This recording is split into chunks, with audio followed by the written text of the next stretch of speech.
أعوذ بالله من الشيطان الرجيم بسم الله الرحمن الرحيم الحمد لله والصلاة والسلام على رسول الله ولا حول ولا قوة إلا بالله العلي العظيم. Chers téléspectateurs, salam alaikum wa rahmatullahi ta'ala wa barakatuh.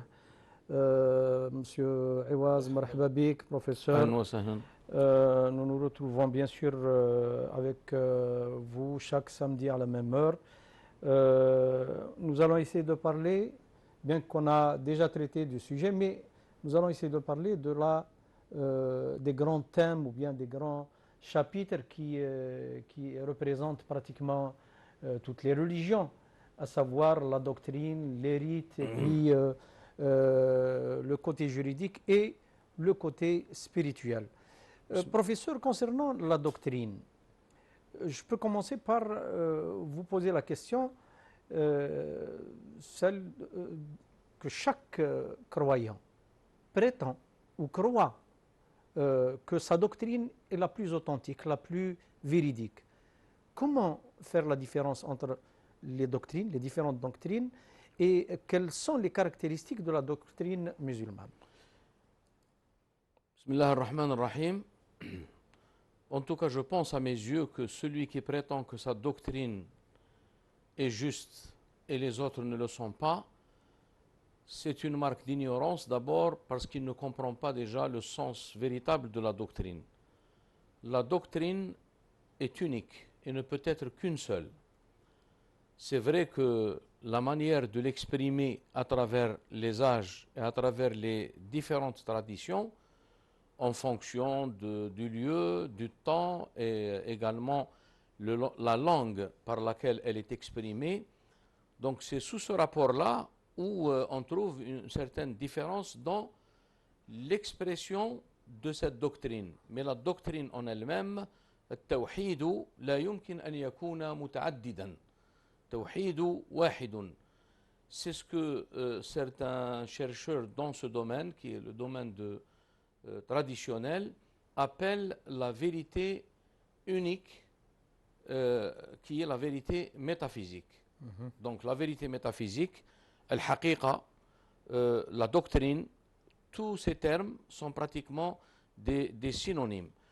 Ce qui explique déjà, lorsqu'on revient au texte coranique, il rappelait que tous les prophètes qui sont venus et qui ont ramené un message à leur peuple, ils n'ont cessé de rappeler qu'il n'y a qu'une seule vérité et il y a un seul Dieu. Et donc nous sommes à travers l'histoire venus pour rappeler cette vérité. D'abord, ça c'est la première des choses, parce que la vérité, elle ne peut pas être multiple, elle ne peut pas être, je dirais, elle ne peut pas être altérable. C'est pas possible, donc c'est quelque chose d'immuable. Et donc lorsqu'on arrive à ce stade de compréhension qui est un stade très, je dirais, très élémentaire, là on sort du cadre de l'esprit traditionnel réellement. Donc la doctrine, elle est unique, c'est les moyens, par souci d'adaptabilité, il y a les moyens pour l'exprimer qui sont différents. Et là, bien sûr, parce qu'il y a le côté du temps, zaman, le côté du lieu, le makan, et il y a également la nature d'un peuple ou d'un autre et qui nécessite une certaine manière d'exprimer cette vérité. Pour nous, par exemple, les musulmans, il y a la langue arabe, parce que le Coran a été révélé en arabe, tout simplement parce que le berceau de la révélation, c'était l'Arabie, mais ça ne veut pas dire que s'il a été révélé en une langue arabe, ça veut dire qu'il est destiné seulement aux Arabes. Il y a après d'autres données qui révèlent l'aspect universel de l'islam.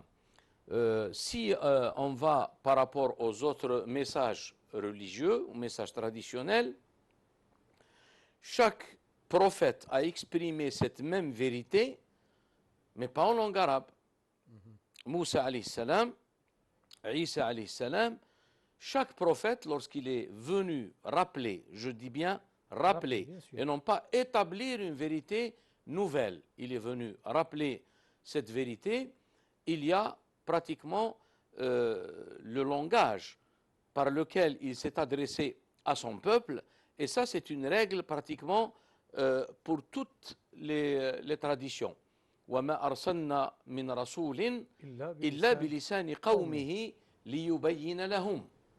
Donc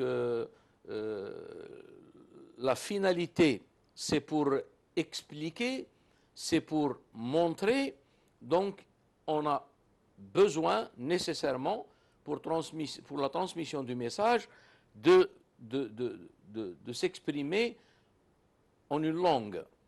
Mais c'est le prophète qui s'exprime en cette langue, mais non pas Allah tabaraka wa ta'ala. C'est pour cette raison que le Coran al-Karim, lorsque il s'adressait au prophète sallallahu alayhi wa sallam, la révélation, Nazala bihi ar-ruhul amin, c'est l'ange de la révélation qui est descendu sur le cœur du prophète sallallahu alayhi wa sallam. Et là, il y a un ordre. C'est pas que Dieu a parlé arabe ou araméen ou hébreu. Ça, parce que Allah tabaraka wa ta'ala est au-delà et au-dessus de ces qualifications qui sont purement humaines. Mais nazala bihi ar-ruhul amin ala qalbika. Alors la finalité c'est quoi? C'est pour avertir, litakuna min al-mundirin, afin que tu sois parmi les avertisseurs. Cet avertissement qui s'inscrit dans l'expression du contenu du message. Après, il a été dit dans le Coran, bilisanin arabiyyin mubin, et non pas nazala bihi ar-ruhul amin ala qalbika bilisanin arabiyyin mubin. Parce que la question ne se pose pas à ce niveau, parce qu'on est déjà dans la première phase. C'est-à-dire, il y a la première phase qui est le révélateur, al-muhi, vers al-muha ilayh, vers celui qui reçoit la révélation, et le moyen ou l'intermédiaire, l'ange de la révélation qui transmet au prophète, alayhi salatu wassalam, ou n'importe quel prophète, si on parle des autres messages, et l'autre phase qui est le rapport et la relation entre le messager et ceux à qui il s'adresse. À ce moment-là, on a besoin nécessairement d'un langage. Et ce langage, il est sacré. Pourquoi? Parce qu'il est en mesure de révéler les secrets du contenu du message. Il y a la lettre du texte, Zahiru an-Nas, il y a la compréhension, si vous voulez, que donne la lettre du texte, mais ça ne s'arrête pas là.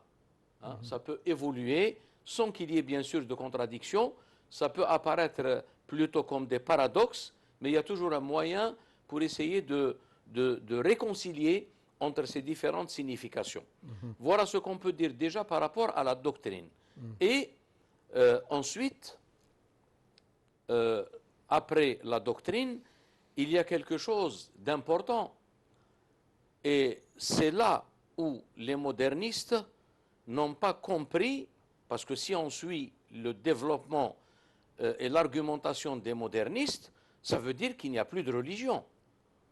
Et l'histoire a évolué, on est arrivé maintenant à une étape scientifique, et donc on peut se passer de tout ça, et on va classer tout ce qui est traditionnel comme étant quelque chose, comme ils le disent d'ailleurs, hein, de légendaire, ustora, ou bien même une khurafa, une illusion.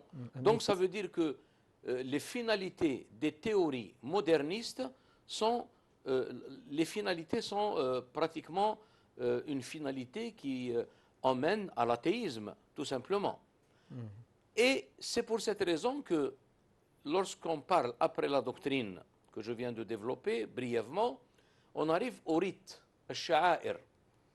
Si vous permettez, professeur, avant d'aller le sha'air et les rites, restons dans la doctrine, si vous voulez, bien sûr, pour nous expliquer comment est-ce que les croyants, les différentes croyances, n'arrivent pas à se mettre d'accord sur au moins sur les grands titres, sur les grandes lignes, sur les principes de la doctrine authentique. Et bien sûr, je fais allusion ici à ce que certains prétendent qu'on peut réunir les trois religions monothéistes pratiquement dans une même casserole, si je peux me permettre. Justement, le risque de faire cette démarche ou d'entreprendre cette démarche, c'est ce qu'on peut appeler un syncrétisme. Un syncrétisme, ça veut dire bric à brac, on colle les choses et puis voilà, on fait une prière commune, si vous voulez. On se réunit, comme c'est le cas aujourd'hui de la religion dite abrahamique. Justement. Alors, justement, on ne peut comprendre ça que si on revient à ce que Ibrahim alayhi salam déjà, qui est le père, Aboul Anbiya, pas dans le sens généalogique. Il est Aboul Anbiya Thani. Il est pratiquement le père de la tradition de l'unicité. D'accord? Et c'est pour cette raison, quand il était en train... Si vous permettez, professeur, j'aimerais bien préciser une chose avant que vous continuiez votre intervention. C'est bien sûr essayer de faire la différence entre النداء الرباني اللي يقول فيه ربي عز وجل قل تعالوا إلى كلمة سواء بيننا وبينكم أهل الكتاب عموما وبين ceux qui veulent jumeler, réunir d'une façon mosaïque trois religions qui sont pratiquement dans le réel qui sont différentes. Justement, le Coran est clair là-dessus. Après avoir établi d'abord que la doctrine ne peut être qu'une, on revient à la parole divine لِكُلٍّ جَعَلْنَا مِنْكُمْ شِرْعَةً وَمِنْهَاجًا. Bien qu'on soit d'accord, et ça c'est pratiquement quelque chose de certain, que la doctrine ne peut être qu'unique. À ce moment-là, on passe à autre chose. Il y a la shir'a, la loi, et il y a le minhaj, la voie. لِكُلٍّ جَعَلْنَا مِنْكُمْ شِرْعَةً وَمِنْهَاجًا. Pour chaque communauté d'entre vous, nous avons établi une loi et une voie. Et donc, essayez de toucher à cet aspect divin et le remplacer par une initiative humaine en essayant d'introduire une législation, en essayant d'introduire, je dirais, une religion qui est purement inventée et qui est d'origine humaine. Parce que le signe fondamental et nécessaire d'une religion, c'est qu'elle soit d'origine non humaine. Et c'est pour cette raison que le Coran, shara'a lakum min ad-dini, pas din en entier, min ad-dini, parce que ad-din, il y a plusieurs, je dirais, éléments qui constituent la structure générale de cette religion ou telle religion. Nous, pour l'islam, parlons de l'islam, nous avons le côté doctrinal qui est pratiquement immuable, ce que le Coran appelle ad-dinu al-haq, ad-dinu al-khalis, ad-dinu al-qayyim, la religion immuable. Maintenant, quand on passe au côté législatif, au côté des rites, même par rapport aux rites, il y a des éléments à en tenir compte, c'est que telle religion est révélée dans une époque donnée, dans un lieu donné, et par rapport à un peuple qui a aussi son tempérament, il a aussi sa langue, il a aussi sa culture. Donc, par souci, comme je disais tout à l'heure, d'adaptabilité, il y a justement cet élément qui est pris en considération par la sagesse divine. وَمَا أَرْسَلْنَا مِنْ رَسُولٍ إِلَّا بِلِسَانِ قَوْمِهِ. Ça ne peut pas être autrement. Et justement, لِكُلٍّ جَعَلْنَا مِنْكُمْ شِرْعَةً وَمِنْهَاجًا شَرَعَ لَكُمْ مِنَ الدِّينِ مَا وَصَّى بِهِ نُوحًا والذي أوحينا إليك وما وصينا به إبراهيم وموسى وعيسى أن أقيموا الدين ولا تتفرقوا فيه.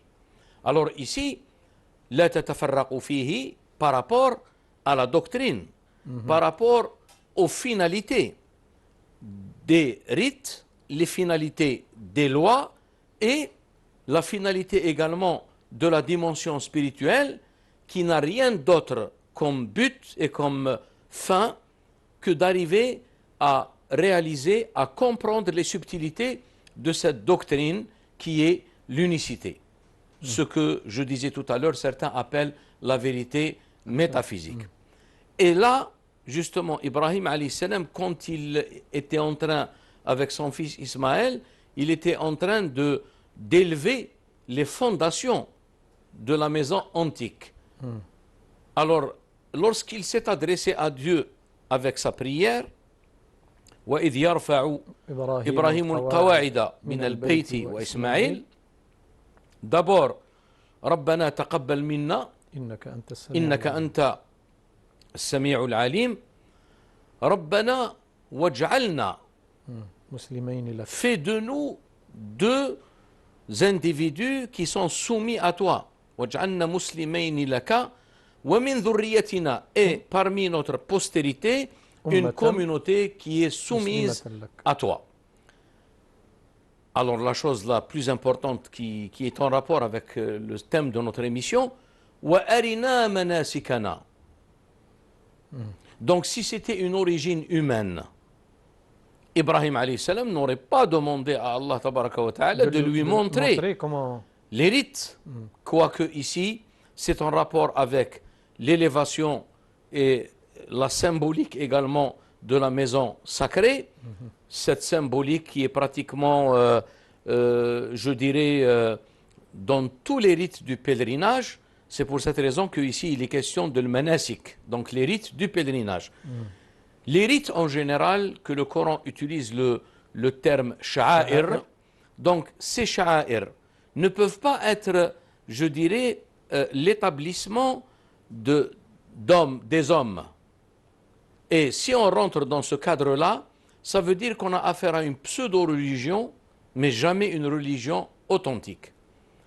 Même le verset que je viens de lire, Shara'a lakum min ad-dini, le Coran également dans un autre verset et avec les mêmes termes, nafs al-kalimat, am shara'u lahum min ad-dini, où leur ont-ils légiféré ou établi en matière de religion ce dont ils n'ont aucune autorisation. Am shara'u lahum min ad-dini ma lam ya'dhan bihi Allah. Donc là, il faut se mettre d'accord sur deux choses importantes. Il y a la démarche de la foi. Et en vertu de la fitra selon laquelle Allah tabaraka wa ta'ala nous a créé toute l'humanité, donc il y a, je dirais, cette origine divine qui revient pratiquement à une tradition primordiale, millatun oula. Millatun oula ليست من أصل بشري إنما هي من أصل ومصدر إلهي. Les choses à travers l'histoire ont pris une autre, je dirais, dimension, pas par rapport à la doctrine, mais par rapport au côté des rites qui soient adaptés à tel ou tel peuple. Les législations, shara'i', qui soient également adaptées. Et d'ailleurs, le souci d'adaptabilité, mura'at, yani al-insijam, wa التوافق بين الشرائع وبين ما تحققه من مصالح وتدرأه من مفاسد. Là, il y a justement un phénomène chez nous les musulmans qui est l'abrogeant et l'abrogé, al-nasikh wa al-mansukh. Alors, al-nasikh wa al-mansukh, c'est quoi en vérité? C'est que il y a eu à un moment donné une nécessité d'établir une telle loi pour arriver à des finalités dans la société, et à un moment donné, cette loi, pour des raisons généralement, l'abrogé et l'abrogant s'inscrivent dans pratiquement 2 degrés. Le degré plus haut et vers le degré d'allègement, taysir, et non pas le contraire.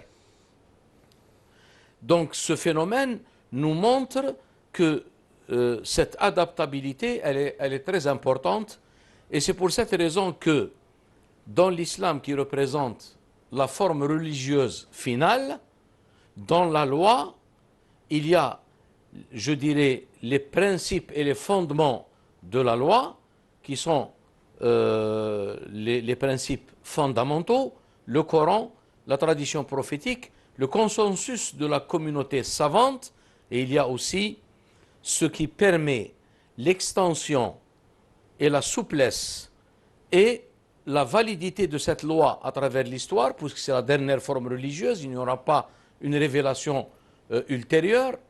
Il y a l'analogie, al-qiyas. Et l'élément fondamental de cette analogie, hein, qui, je dirais,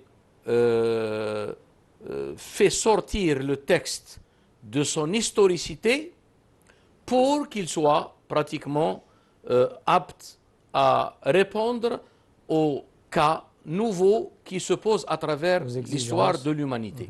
Voilà ce qu'on peut dire sur cette question. Et donc, ensuite, il y a, je dirais, l'importance des sha'air et des rites. Le Coran le rappelle à maintes reprises. ذلك ومن يعظم شعائر الله فإنها من تقوى القلوب. Le fait de vénérer ces rites relève de la piété des cœurs. Et d'ailleurs, le Coran, quand il parle de taqwa, la piété, elle est toujours reliée au cœur.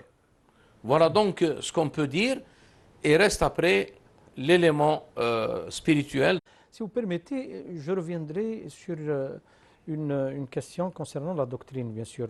Je persiste un petit peu sur cette question, à savoir comment faire la différence entre la doctrine musulmane, la doctrine qui, au moins nous prétendons, nous croyons qu'elle est la doctrine la plus juste, la plus authentique, la plus véridique, comparée aux pseudo-religions qui, eux aussi, prétendent qu'ils sont sur la voie Alors, quand juste. on parle de pseudo-religion, il faut d'abord déterminer qu'est-ce qu'une pseudo-religion.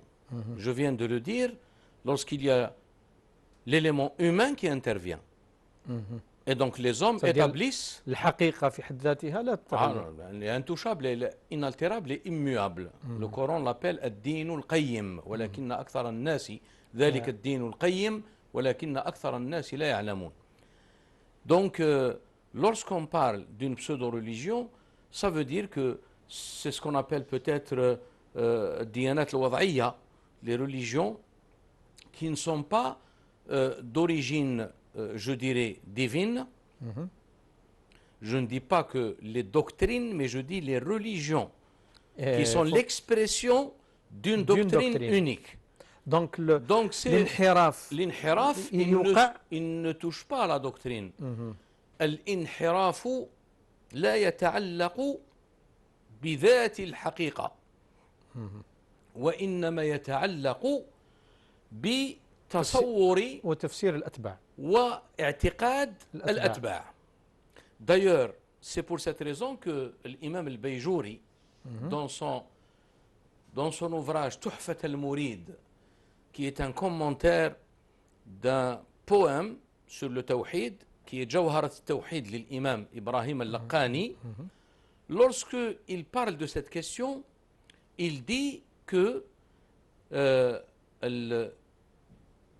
العلم هو الإدراك, c'est la perception certaine, الإدراك الجازم المطابق للواقع والناشئ عن دليل, une perception qui est pratiquement, je dirais, certaine Mais la différence, elle se situe où? Voilà, parce que tous les adeptes de toutes les religions, ils ont par rapport à leur religion ou ce qu'ils considèrent comme étant une religion, ils ont cette perception, ils ont cette croyance qui est ferme. Si vous parlez avec un adepte d'une religion ou d'une autre, comme nous les musulmans, nous avons i'tiqad jazim, eux aussi ils ont un i'tiqad jazim. Pour celui qui adore une statue ou la différence, elle se situe où? Elle se situe où? Elle se situe pratiquement dans la conception que se fait cet adepte ou un autre par rapport à cette vérité.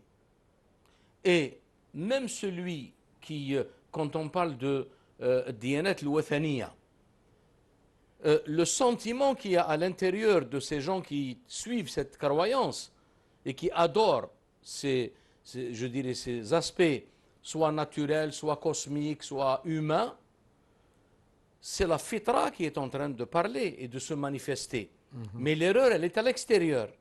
Au lieu de prendre Allah tabaraka wa ta'ala, al-haq, comme adoré, on dévie et on prend soit un support cosmique, soit un support naturel, soit un support humain. Ce que le Coran est venu, parce qu'on a dit qu'il est d'abord confirmateur, musaddiq, qui est, il corrige, rectificateur, et il est muhaymin. Cette affaire de tashih, لا تسجدوا للشمس ولا للقمر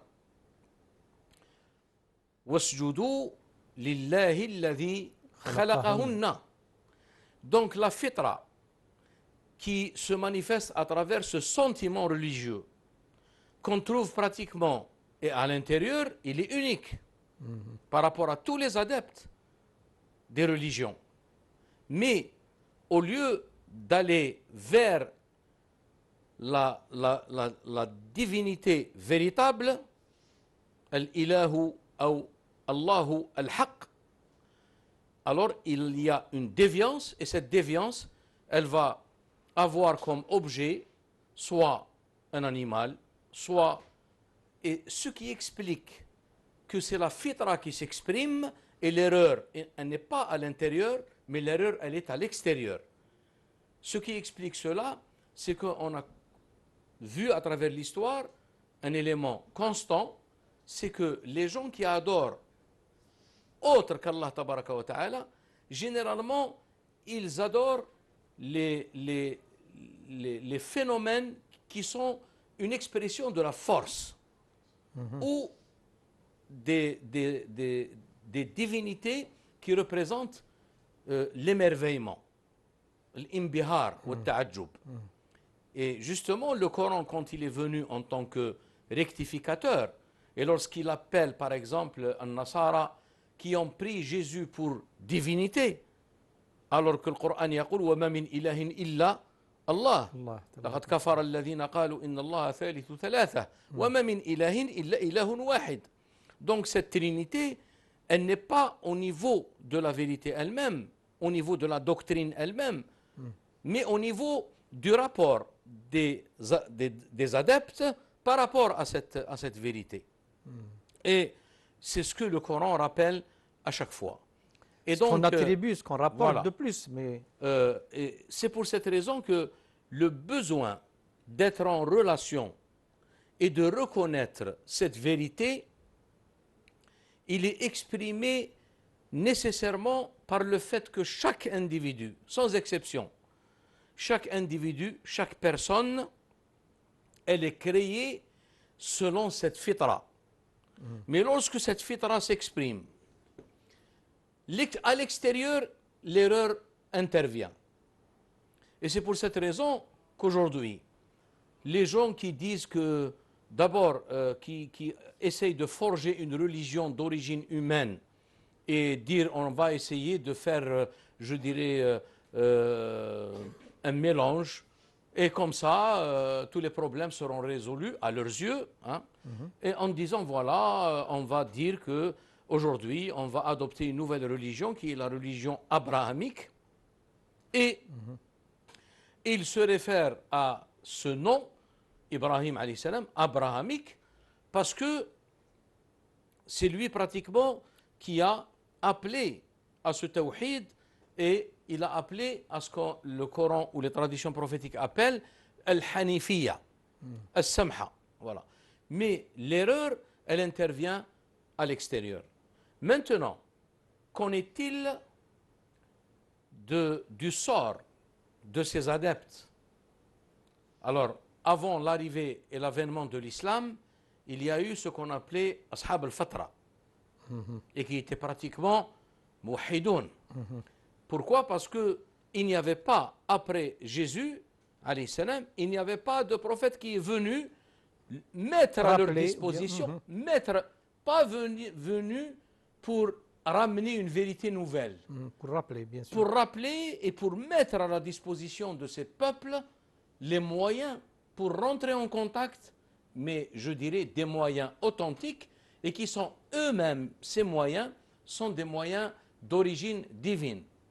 Donc, le but, la finalité qui est immuable, il y a aussi les moyens pour parvenir à la connaissance de cette vérité et à rentrer en contact et en connexion, si on peut utiliser le terme contemporain, avec elle. Il faut que ça soit aussi d'origine divine et non pas humaine. Alors, aujourd'hui, il y a une tendance, en l'absence justement pour ces gens-là, ou bien pour les gens même qui ont une tradition, mais qui n'ont pas compris le sens profond, et que pratiquement, je parle des musulmans, on a trouvé même des musulmans qui se sont pratiquement engagés dans cette démarche syncrétiste, et hasardeuse d'ailleurs. Hein. Alors, ils se sont engagés dans cette voie. Pourquoi? Parce que la connaissance de ces considérations que je suis en train de développer, il leur fait défaut. Surtout que ce qui est derrière n'est pas une pensée religieuse, n'est pas une réflexion des spécialistes de la doctrine. De la doctrine elle-même. C'est une volonté politique d'une certaine puissance. Exactement. Et ça, je le dis clairement et ouvertement, tout cela est la conséquence de l'apparition et du développement des sciences humaines. Et quand je dis les sciences humaines, l'ulum al-insaniya ou l'ulum al-ijtimaiya, et même les sciences anthropologiques, qui reposent sur des fondements idéologiques qui n'ont rien de divin, à ce moment-là, ces gens-là, à travers les religions comparées, vous voyez, on essaie un petit peu de faire une description ou une étude descriptive des rasa wasfiya. Et celui qui dit descriptive, il dit superficielle, sathiyya. Et donc pourquoi pas alors entamer ou se lancer dans cette démarche hasardeuse et en disant voilà, on va essayer pratiquement de forger une religion et qui va pratiquement réunir toute l'humanité, parce que justement nous sommes à la fin d'un cycle où les gens dont la connaissance traditionnelle leur fait défaut, donc il est pratiquement, je dirais, automatique, et c'est la conséquence à laquelle on s'attend, d'essayer d'aller dans ce syncrétisme et de fonder une religion qui n'a rien à voir avec la religion immuable, authentique, telle qu'elle est exposée dans les traditions et dans les messages traditionnels, qu'il s'agisse de christianisme ou de judaïsme. C'est un désarroi, c'est une... Voilà, mais perte, ça, il faut le comprendre dans une marche cyclique, dans, je dirais, le caractère restreint aujourd'hui, ou l'accès qui est limité à ces connaissances et à ces considérations traditionnelles. Donc on considère la religion comme étant quelque chose qui est pratiquement, qui a été forgé par les hommes, parce qu'à une époque donnée de l'humanité, et à travers une évolution, on a commencé par interpréter les phénomènes de la nature par des interprétations qui ont un rapport direct avec la foi. Et là, maintenant, c'est dépassé. Maintenant, aujourd'hui, on est arrivé à une époque scientifique, on est arrivé à une période que Auguste Comte a qualifiée de positiviste, wad'iyya. Ça veut dire que je ne crois qu'en ce que je vois, en ce que je touche. Tout ce qui est au-delà de ça, il est considéré comme étant quelque chose qui relève de la subjectivité humaine. Et chaque homme, chaque individu dans cette sphère-là, il est libre de croire, de ne pas croire, de croire en ce qu'il veut, en ce qu'il ne veut pas, c'est son affaire. Mais ce n'est pas une affaire qu'on peut vérifier scientifiquement. Entre parenthèses, selon la conception toujours occidentale de la science. Mais nous considérons que cette origine divine de toutes les religions, en rapport avec une tradition primordiale qui est pratiquement en relation intrinsèque avec ces manifestations des religions et des croyances à travers le temps, à travers l'histoire de l'humanité. Donc, c'est quelque chose qui doit être d'une origine divine. Et lorsqu'il y a, nous, on intervient, les savants, les autorités qui sont habilités à interpréter le texte sacré, les Écritures, ces gens-là, ils ont une tâche d'interprétation.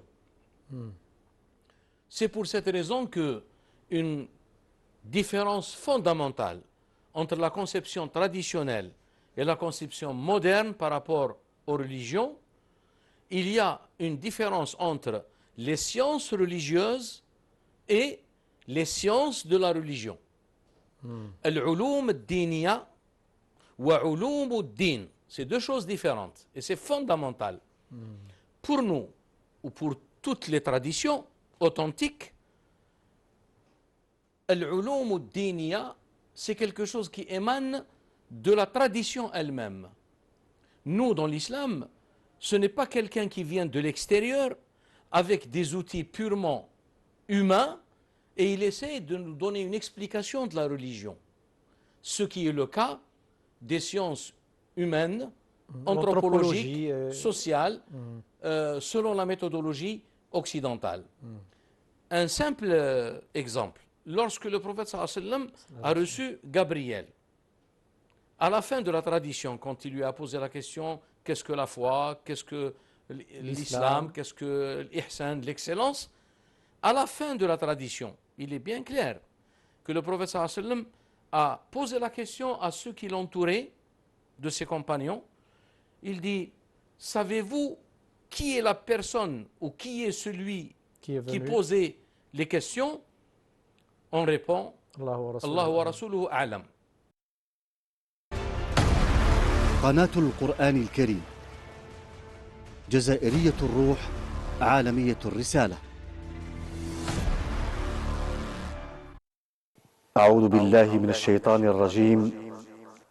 إن الصلاة كانت على المؤمنين كتابا موقوتا. صدق الله العظيم.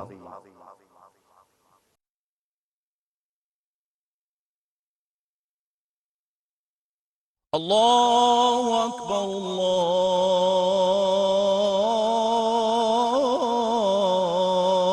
الله أكبر. أشهد أن لا إله إلا الله.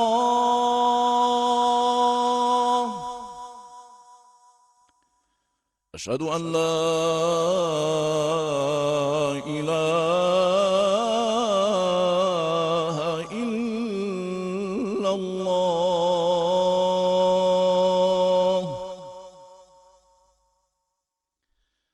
أشهد أن محمدًا رسول الله.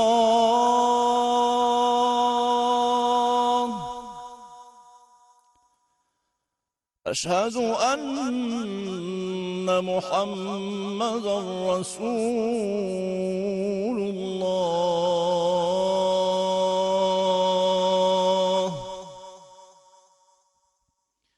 حي على الصلاة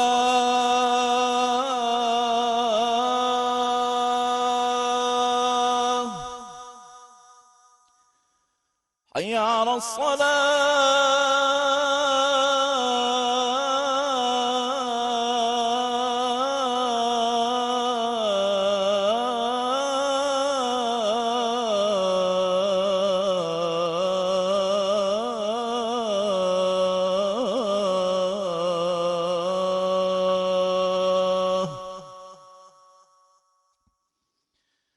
حي على الفلاح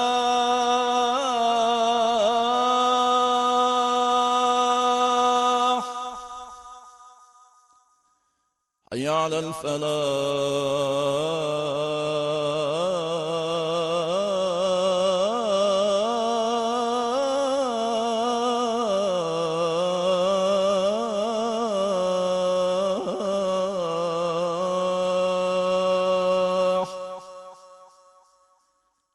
الله أكبر الله أكبر لا إله إلا الله. اللهم رب هذه الدعوة التامة والصلاة القائمة آت محمدا الوسيلة والفضيلة وابعثه مقاما محمودا الذي وعدته. أي الأعمال أحب إلى الله؟ قال: الصلاة على وقتها. رواه البخاري.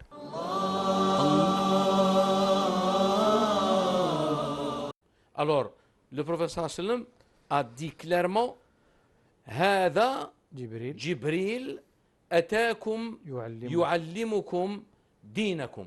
محل الشاهد. C'est Gabriel qui est venu vous enseigner votre religion. Donc nous, l'enseignement de la religion, il part, le point de départ, c'est la religion elle-même. Mais ce n'est pas quelque chose qui est à l'extérieur de la religion. Donc nous, les questions qui se rapportent à tous les aspects qui ont un rapport avec la religion, je ne peux pas émettre un avis personnel.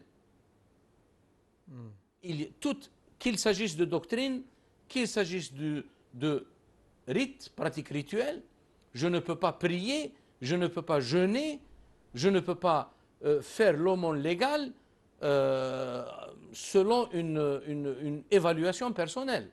Sinon là, on est sorti pratiquement du cadre traditionnel et du cadre authentique de la religion. Là, tout le monde peut, voilà, pourrait avoir une interprétation et prétendre... Maintenant, quand on parle des sciences de la religion, hein, ce n'est pas les sciences religieuses, les sciences de la religion. Ce sont des méthodologies humaines qui sont à l'extérieur. Il y a la méthode historique, il y a la méthode comparative, il y a plusieurs méthodes. Je dis et je le rappelle, c'est important, tout cela est l'influence occidentale par rapport à l'étude de la religion.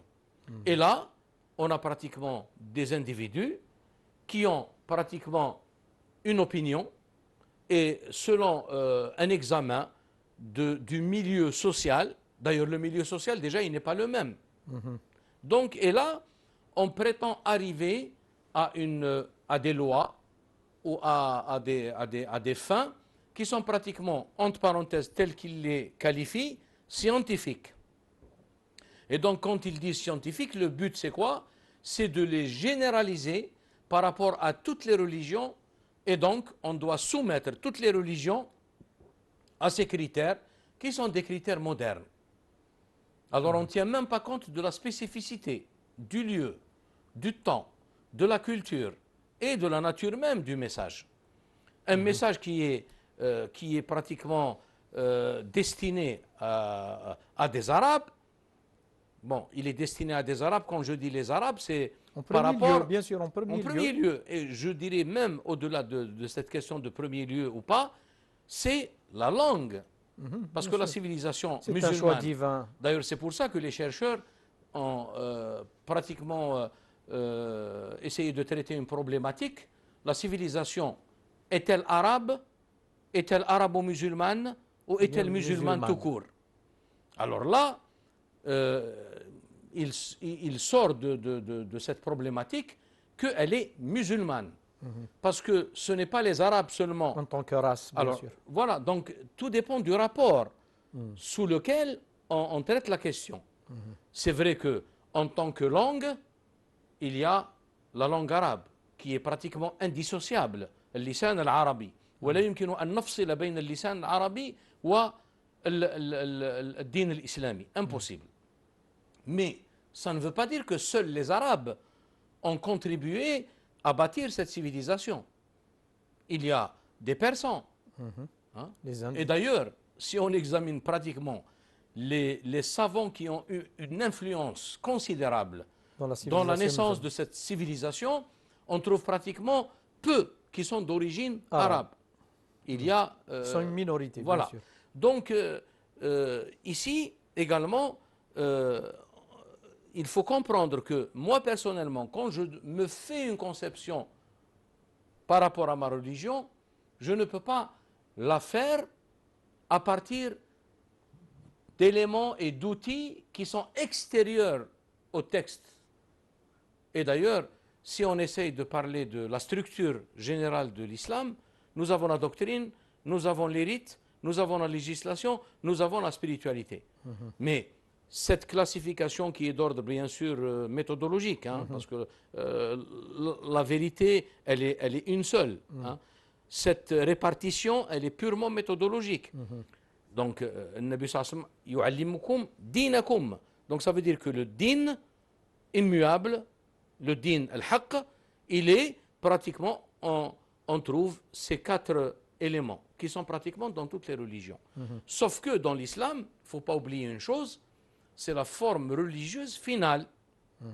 Et le fait qu'elle soit la forme religieuse finale, il y a des caractéristiques et des spécificités qu'on ne peut pas trouver dans d'autres. Justement, professeur, si je crois qu'il est tout à fait logique de dire que s'il y a différence entre les religions, bien sûr, et quand je dis religion, ça veut dire les pratiques, les interprétations, les formes humaines de ces religions.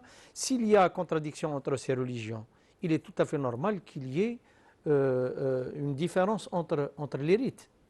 Et là, je pose une question. Les caractéristiques des rites musulmans. Et comment expliquer que les rites musulmans sont plus présents, sont plus importants, sont plus apparents, alors que d'autres religions, on a l'impression que leur rite commence à disparaître, à être invisible. D'abord, parce que dans la marche du monde de l'humanité présente, il y a pratiquement le côté rituel qui était très limité. Et il a pris de l'ampleur en fonction de cette marche du monde jusqu'à ce qu'on ait arrivé à l'avènement de l'islam. Premier point.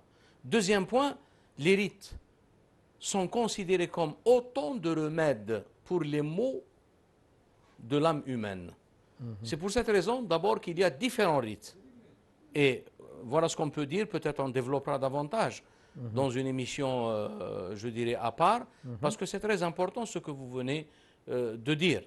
Donc, aujourd'hui, Al-Ghazali, par exemple, dans son ouvrage Al-Munqidh min ad-Dalal, il a dit, si vous allez consulter un médecin, il vous dit, par exemple, le matin, vous devez prendre un comprimé. À midi, vous devez prendre un demi-comprimé. Et le soir, vous devez prendre également un demi-comprimé. Parce que le mal dont vous souffrez nécessite cette évaluation, cette quantification précise et exacte du remède. Il dit de même pour les rites, l'ibadat, il dit la prière a été établie, a été prescrite. D'abord, le point commun, c'est pour exprimer cette dépendance de la vérité suprême. التعبير عن العبودية وعن الخضوع لله تعالى للحق تبارك وتعالى. Maintenant, la manière dont cette expression se fait, bien sûr, elle est soumise à d'autres conditions. Et c'est pour cette raison qu'il y a la prière, elle est pratiquement en rapport avec, je dirais, la prétention orgueilleuse de l'homme. C'est pour cette raison que si un individu, des fois, vous lui dites, par exemple, dans notre religion, il faut prier, eh bien, il trouve un petit peu de se rabaisser, de mettre le front sur le sol. Il dit que ça ne marche pas avec un caractère qui est l'orgueil. Lorsqu'on parle de l'aumône légal n'est pas établi pour remédier à ce sentiment d'orgueil. Elle est établie pour répondre à un autre mal, hein, un autre défaut de l'âme humaine, et qui est الشح ومن يوق شح نفسه فأولئك هم المفلحون. Ça veut dire c'est la voie. Donc les différents remèdes, comme dit Ghazali, nécessitent des différentes pratiques rituelles. Et chaque pratique, elle est porteuse de secrets. Et à travers la pratique, on se rend compte et on arrive à dévoiler ces secrets, ces finalités qui relèvent pratiquement de la sagesse divine. Voilà ce qu'on peut dire à ce sujet. Bien sûr, et pour les musulmans, ce qui représente l'assurance et la garantie de ne pas dévier, c'est bien sûr le fait de se référer au Coran et à la Sunna, bien sûr. Bien sûr, c'est les deux références fondamentales de l'islam, quoique je dis que le texte coranique, ce n'est pas quelque chose qu'on peut... Bon, il y a la lecture pieuse, il y a la méditation du texte coranique pour essayer de comprendre un petit peu à travers Tadabbur que nous avions évoqué dans une émission précédente. Et il y a des différents degrés pour comprendre les subtilités de ce texte coranique. Voilà. Le degré initial, c'est qu'il y a la personne qui est croyante et par rapport à cette croyance et cette foi, elle se soumet en se conformant strictement aux règles qui sont établies par le législateur lui-même. Lui-même, bien sûr. Le Shari' al-Hakim, il a établi des moyens comment accomplir un rite, comment traiter ou comment se comporter vis-à-vis d'une situation donnée. Et là, pratiquement, on sent que tout revient au législateur. L'intervention humaine n'est que interprétative. Merci beaucoup, professeur. Barakallahu fik ala tawdihat. J'espère, Inch'Allah, vous revoir samedi prochain à la même heure. Barakallahu fikum. Salam alaikum wa rahmatullahi ta'ala wa barakatuh.